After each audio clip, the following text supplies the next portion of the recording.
এসপির এলিটবুক সিরিজের G6 2GB dedicated graphics card সহ আছে, কারণ প্রফেশনাল কাজ করতে গেলে গ্রাফিক্স কার্ড লাগবে বাধ্যতামূলক, কারণ গ্রাফিক্স কার্ড ছাড়া প্রফেশনাল কাজ করা যাবে না, স্লো হইতে পারে।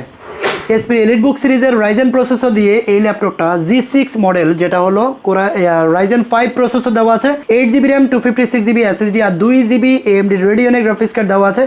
এই ল্যাপটপটাও কিন্তু আমাদের কাছ থেকে নিতে পারবেন, একদম ব্র্যান্ড নিউ লুকে আছে ভাইয়া, ব্র্যান্ড নিউ লুকে পাবেন, একদম ব্র্যান্ড নিউ লুকে, totally not a single scratch, একদম ফুল ফ্রেশ। প্রাইস থাকবে অনলি 29,990 টাকা, মাত্র 30,000 টাকায় পাবেন। এছাড়া এই মডেলটার কিন্তু রাইজেন 7 প্রসেসর দিয়েও আমাদের কাছে অ্যাভেলেবেল আছে। Ryzen 7 processor, 8GB RAM 256 SSD, touch screen display দিয়ে কিন্তু আপনারা পেয়ে যাবেন আমাদের কাছে মাত্র 33,990 টাকা রাইজেন 7 এই ল্যাপটপগুলো টাচ সহ। এছাড়াও কিন্তু G8 থেকে শুরু করে 1040 G8, 1040 G7, 840 G6 সবগুলো অ্যাভেলেবেল আছে। যারা ল্যাপটপ পারচেস করতে চান সরাসরি চলে আসবেন আমাদের টেক ফ্লাইতে, 20-50টা মডেল দেখে একটা পারচেস করতে পারবেন ইনশাআল্লাহ।